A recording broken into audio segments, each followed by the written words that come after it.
Hello and welcome to That's the Spirit. I'm Father John Gatzak. Well, you know, we've seen their faces on the news, the children from third world countries living in complete poverty with no food, no clean water, no chance of a better life, no real reason to smile. But what have you done to help those children? Today, we're going to introduce you to one local man who has gone above and beyond to help. He's given up his career, his savings, and life as he knew it, all to help innocent and helpless children suffering from poverty in Mexico. I'd like to introduce you and welcome to our program Brian Nurnberger, president and founder of Simply Smiles. Brian, welcome to That's the Spirit. Pleasure to be here.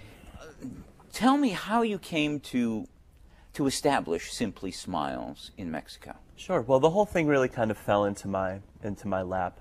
I was teaching at the time in Prospect, Connecticut, and I traveled to Mexico during the summer vacation. And I really just stumbled across this children's home called Casa Hogar in Oaxaca in the mountains of southern Mexico. And what I saw there changed my life. What I saw there, I felt I had no other choice but to try to do my best to react to the needs that I saw there. Children who needed diapers. There wasn't proper food, proper medical care. Many of the children weren't in school. A third of the children had disabilities. And I thought, well, I need to do something at least while I'm here during the summer to help these kids. Now, what was the purpose of your travel? Was it a vacation? It was a vacation and kind of a break. And I was also recovering from an injury, and I just wanted to go there and take it easy and come back home in the fall and be fresh. Yeah, but things changed. And you were so moved by what you saw? Absolutely, yeah. I didn't speak any Spanish, and I arrived at the orphanage at night, and all the children were in bed. And I came out that first morning, and right there in the middle of the dirt courtyard was a young man, an 11-year-old named Ricardo, and he was in a wheelchair. And he didn't really speak at all, and I didn't speak Spanish. And coming from a year of teaching special education, I gravitated towards him and the other special needs children, where my communication skills weren't a negative for me, and started helping those children in any way I could. Started buying food, diapers, and So because of you were already predisposed to help children because of your career in special needs children. Yeah, I was beginning my teaching career at the time of this summer vacation, and so yeah, it really fell right into place for me. Did you ask yourself, what can I possibly do? Sure, absolutely, and I knew I had another month and a half left of travel, and kind of being a young guy, Rolling Stone kind of mentality, I said, well, I'll give 5 or 6 weeks and do what I can, and just started doing anything and everything I could. I really like what? Buying diapers, helping with the dinners, with the meals.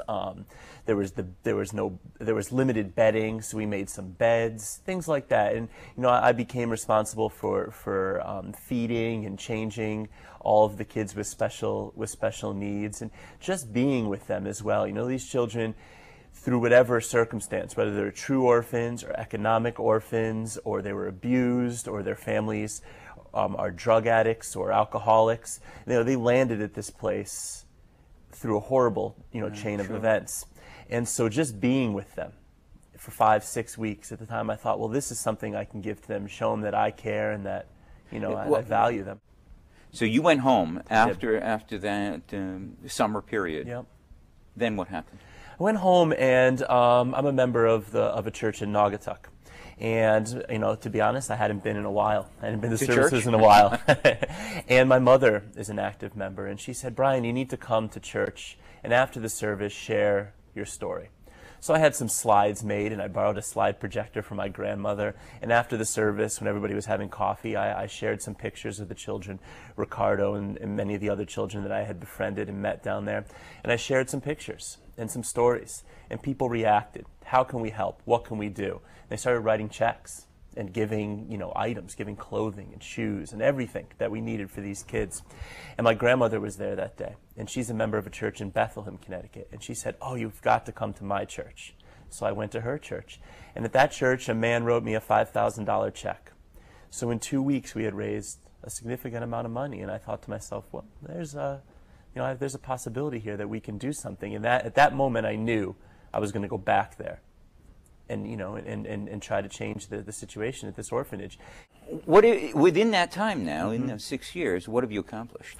We've done very well, thanks to the compassion and generosity of many, many supporters at churches, schools, Rotary clubs, businesses, anyone and everyone who will hear the story of the children we're supporting, we've told. And they've helped us they've made these changes possible.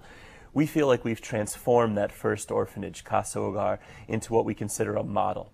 The children, when I first went down there, you know, we were trying to keep beans on plates for them so they had something to eat. And we were trying to make sure that they had clothing and their diapers were changed. And now, you know, years later, 5 or 6 years later, they have high-speed internet. They have a computer lab. They have a bus. They have a handicapped van. They have dormitories. They have all clothing, all the food, every accoutrement of life that they need, they have. And we consider it a model. And because of that, based on that model, we created a second children's home 3 hours north in Mexico. Wow. So we have 2 homes now. So we were feeling pretty good about that. And one day we were taking the trash from that first home to the garbage dump, and we were dumping the trash off the back of the truck, and people emerged from the trash.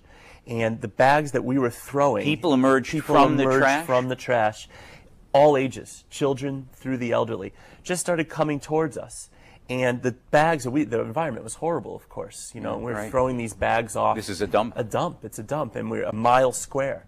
Throwing these bags off, saying, let's get out of here as fast as we possibly can. I hope we don't get stuck in the mud here. And people emerged and started ripping through the bags that we were throwing off the back of the truck, looking for things to live off of, to sustain their lives. And we immediately tried to interact with them and talk with these people. And that was about 2 years ago. And since then, we've started a project working in this local dump in Oaxaca, Mexico. There are 35 families, 127 people living and working and sustaining their lives off of what they find in this garbage dump. And so we've brought doctors and dentists. We give them health kits. We give them meals. We're building houses for them. We've built 18 houses for families who lived previously in the dump out of items that they found in the trash. And we just launched a scholarship program for those children who live in the dump so that they can go to school and they can go to college. Somebody wants to help who's watching. What can they do to help you? Well, all of the information is on our website, which is simplysmiles.org. And our most powerful way of making a change and in making the changes that we've done and helping these children is to share this story with people. And you know, there's a lot more to what we're doing, and there's a lot more backstory involved. And we speak at churches, as I mentioned, and so you're available to speak at various churches or anyone's events? Church, anyone's event, anyone's business, anyone's Cub Scout, Boy Scout, Rotary Club, Lions Club, anywhere they'd like me to come speak. We have a presentation, and I'd love to share the story and share how you can get involved and really change lives. We value our supporters and our donors. Well, it's a powerful story that you have to tell. Thank you. It's powerful because you've inserted yourself into the story. Not only have you inserted yourself, but you've sacrificed so much in order for those who have the needs that we all need to address.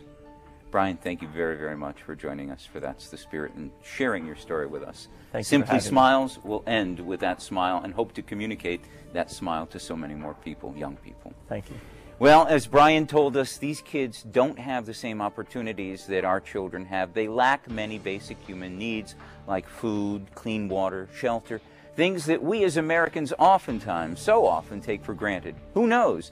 They may grow up to heal the sick, lead countries, achieve greatness, if only they're given the chance. The future of the world depends on our most precious natural resource, our children.